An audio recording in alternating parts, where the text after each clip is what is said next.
How many calories should you eat? Are you sick of working out at the gym, busting your ass, but not getting the results that you want? So that's exactly what we're going to talk about today, is how many calories you should eat for your specific goal, as well as give you more structure and guidelines around your nutrition.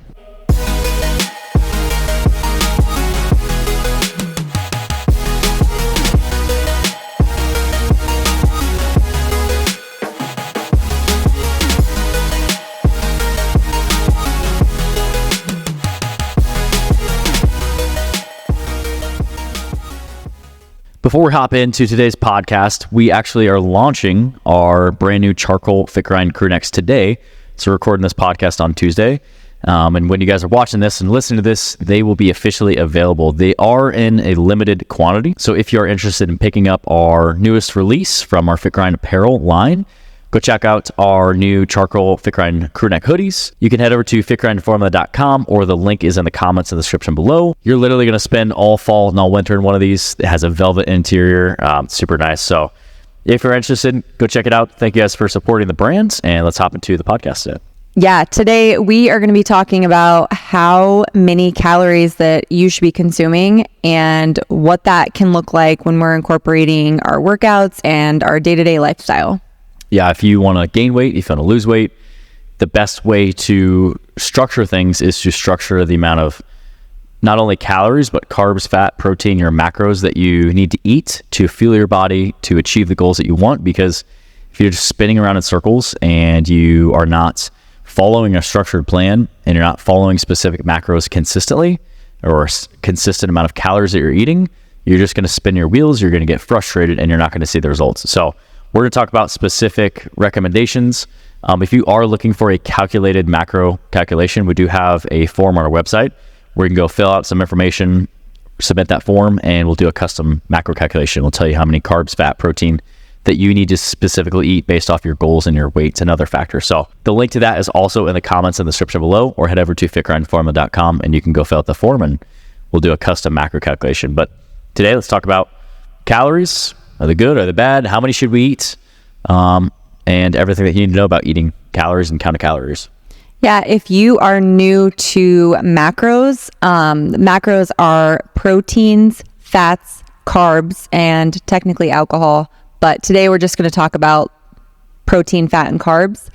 And we break those down as far as how many grams you should be eating per day, which then gives you the accurate calorie recommendation.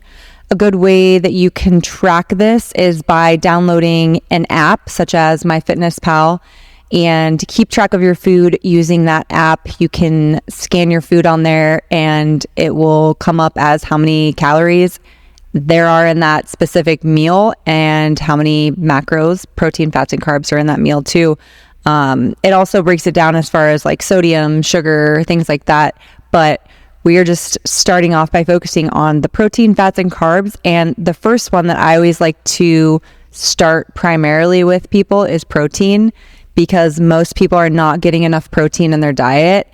And when we tell people we need you to be eating 0.8 to 1 gram per body weight of protein, their eyes get really big and they're like, holy cow. I'm not even close. Yeah, because obviously the more you weigh, the more protein you need.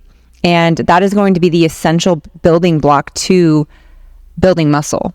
So it's important that we do get enough protein, and it's going to keep us feeling full and satisfied. So that's the number one change and thing that I focus on with new clients is let's first focus on, getting in enough protein and breaking down that amount of protein per meal. So each meal you're getting in, a specific amount of protein, opposed to trying to jam pack that protein in one specific time of the day. Yeah. And I think, what Liz is saying too is like, you can track calories, but with calories, you can have, you could have way too much fat in your diet. You could have way too many carbohydrates. You could be way too low in protein. So with your macros, your carbs and your protein are going to have 4 calories per gram. Fat is going to have 9 calories per gram. So we want to structure, yes, total calorie intake, because that's going to be the total amount of energy.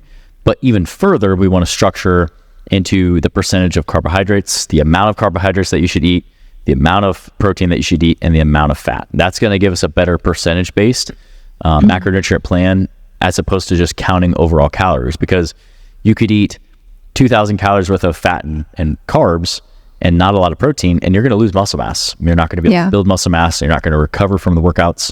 Or on the flip side of things, if you're eating all protein and fats and you're excluding carbs, you're probably going to be pretty low in energy. So the percentage is also what we want to structure within your carbs, your fat, and your protein.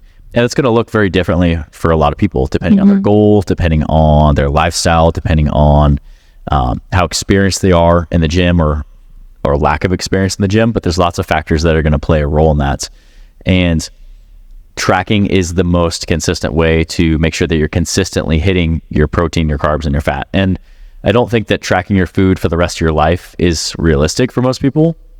But I do think that if you have a really specific goal, you have a timeline with that goal, I think it is best to track your food and do it for the 8 weeks or the 12 weeks or the 16 weeks that you're really trying to hunker down and try and reach that goal, as opposed to tracking it once and then kind of going about your day-to-day life for a couple weeks, and then you weigh in and it's like, oh, I haven't seen any changes, because you don't know unless you're consistently tracking every single day. And it might sound really tedious, but once you start to do it, you get better at it, you get faster at it, and you also start to understand that, okay, I'm going to pair this protein with this carb, with this vegetable, and that's going to give me a complete meal. And you start to understand a little bit better on how to actually structure your food throughout the day to consistently hit your food. And I think long term, that is what helps people be able to drop counting calories, counting macros, and maintain their body composition goal once they get there, because they just have a better understanding of how to properly eat, how to pair different carbs and proteins and fat and make it a complete meal, as opposed to just randomly eating or restricting their food and just guessing and leaving it up to guesswork and random chance. Yeah, that's our goal as trainers and coaches, is to educate you and teach you how to learn these practices so that you can utilize these practices on your own. But when it comes to nutrition, when we have goals, we have small goals. We want to lose weight for a wedding, or we want to go on a trip and we want to look good in a bikini, a swimsuit, whatever it is. You do have to hone in on that, and you do have to track. And a lot of people don't like to hear that. The only way we know that you're going to get progress is if you're hitting a consistent amount of calories, and then therefore we can make adjustments as needed. But if you're not being consistent with your calories and you're like, I'm not seeing weight loss and I'm frustrated, then there's nothing that we can go off of to make changes from, So if you're consistently eating that 1,800 calories and X amount of carbs, X amount of protein, X amount of fats, and, within that 10 gram, you don't have to be exactly on the dot. A lot of people get fixated on that too. It doesn't have to be spot on, but we want to be as close as possible within that 10 grams. I always say, it's okay to go over protein, obviously, but carbs and fats, if we're going over a little bit or staying under a little bit, that's okay. But if we stick with that consistently, it's easier to make adjustments as we go on and we're not seeing results. Yeah. And, the same thing goes for weight gain too. If you're trying to build muscle, it doesn't just come from nowhere. You have to structure, yes, your workouts, and we've talked about that a lot on the podcast, but today we're focusing more on the nutrition aspect. If you're not eating enough food, and you're not properly fueling your body, you're not going to build muscle. So this may be, review for some people, but for some people, they may not know. In order to maintain your weight, you need to be at a maintenance amount of calories. So say that this is pure example. This is not customized at all. Pure example, say that one person is burning 2,000 calories a day. If they eat 2,000 calories a day, they're generally going to maintain their weight. Anybody that wants to lose weight, they need to be in a caloric deficit. So they're going to need to subtract 250 to maximum 500 calories from that maintenance number, and they're going to be a caloric deficit and they're going to lose weight. Anybody that wants to gain weight needs to be in a caloric surplus, where they need to add an additional 250 to maximum 500 calories above their maintenance, and they're going to gain weight in a caloric surplus. So depending on your goal, you might be in different phases.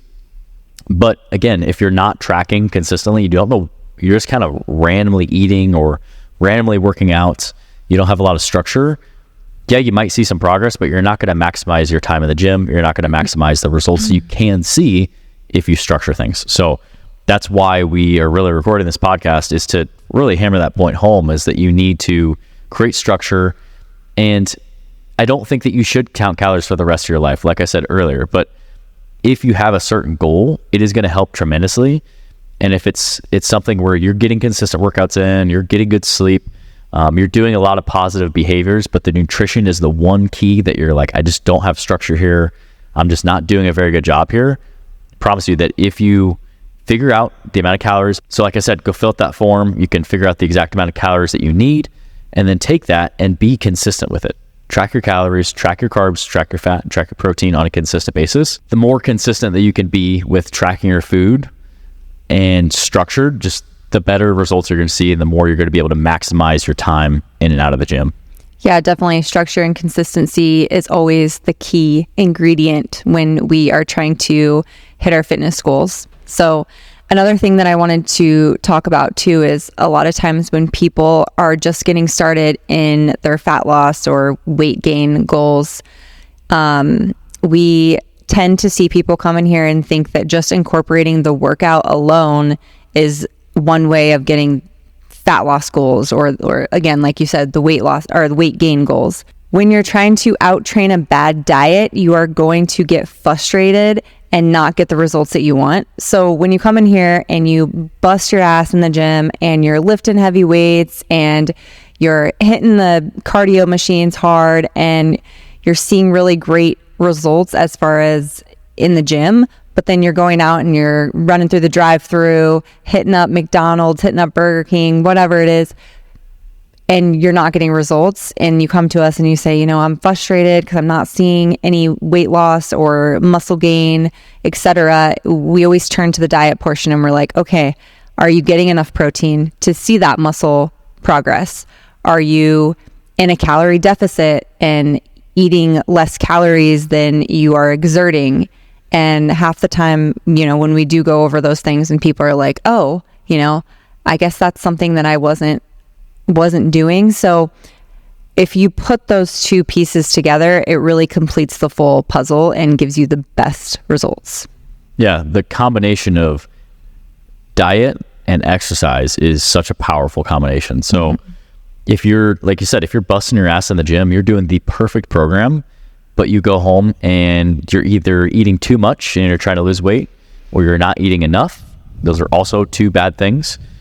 Even if you're trying to gain weight, like, you have to structure your nutrition. You're going to see such better results. And I always say that, like, the workout is 1 hour of your day. The other 23 hours of the day is where you're going to see progress too as well. And it's not that the nutrition is more important than the exercise, or that the exercise is more important than the nutrition. It's the combination of both, having both of them work cohesively in a program together to reach the goal that you have, whatever that goal may be, of gaining weight, losing weight, maintaining weight, increase your performance, whatever it is. If you don't have both of those things working synergistically, you're shooting yourself in the foot and you're just spinning your wheels. And I think a lot of people are really quick to say, like, oh, this workout doesn't work, or this program doesn't work, or are very quick to blame the workout. Or they might say, like, I'm not eating hardly anything throughout the week. And then the weekend comes around and they're going out to eat and they're drinking lots of alcohol and they're going on benders, and it's just this vicious cycle of, like, doing the same thing over and over and over again and expecting a different result. And I think that's really, that is something that just blows my mind, that if you're putting all this hard work in, you might as well make progress, and you might as well do the simple things with your nutrition to see the progress that you want to see. I'm not saying that you have to eat perfect 100% of the time. That's not the goal. The goal is just, we always say, structure 80 to 90% of your food around whole food sources. The other 10 to 20% is not going to make or break your fitness. You can see amazing results on doing 80% of the things right with your nutrition. Just eating enough protein, getting enough vegetables, eating high quality carbohydrate sources like potatoes, rice, oatmeal, whole grain breads, fruit, drinking your greens every day, making sure that you're getting one serving of FitGrind greens to make sure you're getting those micronutrients in your body. Those are very simple things that you can do on a daily basis that are going to make a huge impact. Yeah, to be successful at anything in your life, you have to get uncomfortable and do hard things. So just like anything, whether it's a job or coming to the gym, you have to structure the time and make yourself available to do the thing that you want to get the results that you want. So anything that you work hard at in life, you will get results, but you have to prioritize that goal. So if your goal is specifically to lose the weight, you do have to make lifestyle changes. You have to maybe get up earlier than you normally would like to and go to bed earlier than you normally do. Get the TV out of your room, turn the TV off when you need to, set the alarm to get up and get out of bed and go get your workout in. Pack your lunch for, your work day, because it's going to prevent you from having to guess at what you're going to eat for lunch every day. If you have something prepared and ready, you're not going to fail. So setting those boundaries for yourself, making lifestyle changes, and eventually those things turn into a routine, and then they're non-negotiables. Yeah. So I think it's just about getting uncomfortable in the beginning, and then it becomes the new normal. It becomes a new routine, becomes part of your lifestyle. And then from there on out, you can make and adapt other changes throughout the process, because anything that we do in life, if we do too much at once and it's so different than what our normal lifestyle is, it's really, really uncomfortable. Yeah. So if we can just add in small little changes to eventually make a bigger change and an overall lifestyle change, I think that goes a long way too. Yeah. If we add in 20 different things at once, it can be really overwhelming. And the best way to guarantee that you're not going to make progress is to overwhelm yourself and just give up your fitness routine. So do yourself a favor and make sure that you're not doing too much at once, that maybe you're not working out at all right now, and then you're going to say, I want to work out every single day. That's a big, lofty goal. Yeah. It's not probably sustainable. One, you're probably going to get hurt, or two, you're just going to be overwhelmed because it's really different from what you're normally doing. Or I eat like trash right now, I'm going to cut everything cold turkey. That's not a long-term strategy. There's got to be some sort of end goal. There's got to be some sort of realistic expectations there. So start off by, maybe you're not working out, you're only working out once or twice. Maybe you're going to work out 3 times, 4 times, and you're going to eat enough protein, get your veggies, drink your FitGrind greens every day. You're going to sleep 8 hours of sleep a night, and just do the basics. And then once you kind of get that down, then add a couple things. And that's really the approach that we take with a lot of our clients, both in person and online, is structure everything, but where are you at? Just really customize it to the person, and not giving this just blank sheet, this kind of cookie cutter program where it's like, okay, I have this program, go do this. No, it's like, let's take a look at where you're currently at, where do you want to go, and how do we get you there, with the expectation that it's not going to happen overnight, that it's going to take some time, but through consistent hard work, you can reach your goals. Yeah. And as far as like going back to kind of what we were talking about in the beginning, like as many calories as you should be eating, that's a big question that a lot of people come in and ask. That's a loaded question, actually. Hey, how many calories should I be eating? Well, how about you walk me through a day of what you're eating right now? Then we can kind of go from there. But if you come in here and you ask me, this is how much I weigh, this is how tall I am, how many calories should I be eating? I can give you a rough estimate, but I'm not sure I'm probably going to have to make a change to that, or we're going to have to slowly increase it or slowly decrease it, whatever that looks like, depending on what you're currently doing. Yeah. I think that's the biggest thing. Yeah, exactly. It's the biggest thing is, we can provide you with the best estimate as far as like how many macros we think you should be eating, how many calories. But what it comes down to is you need to be coached on, okay, now that we've got you at your maintenance calories, what do you want to do with this? Do you want to build muscle with this? Do you want a body recomposition? Do you want to lose weight? And you're going to go through different phases in your life too, where, like we talked about, we want to go in a deficit, where we don't want to be in a deficit forever. So once we're getting out of that deficit, we got to rebuild back to maintenance. So that's a reverse diet. And then after that reverse diet, we can hang out at maintenance for a while. Maybe we decide we want to put on muscle. Now we got to increase calories. So you're going to go through all these different phases and these wants and desires with your body. And it's important to constantly be in tune of how much you're eating. So when we do stop tracking our calories or take calorie tracking breaks, it is important to check in every now and then and just say, okay, what am I even eating right now? Like, how many calories? Am I getting enough protein? Am I getting enough fruits and vegetables? Am I getting enough fiber? Things like that. It's always good to check in and see where you're at too. Yeah. And that's really the benefit of working with a coach. That's what we strive to provide And if you're at this point, you're like, I have so many questions. And if you are interested in working with us or learning more about what that looks like, we do have a form on our website. Link is also in the comments in the description. Head over to fitgrindformula.com. You can fill out some information about you and we can schedule time just to chat more about your current goals and what you would like to achieve and how we can help you get you there. So yeah, we hope this podcast helps answer a little bit of the question on calories. Like I said, we have that form on our website. You can go get a custom calculation as far as your carbs, fat, your protein. But we wanted to talk about calories, nutrition, because it is a big piece of health, fitness, reaching your goals.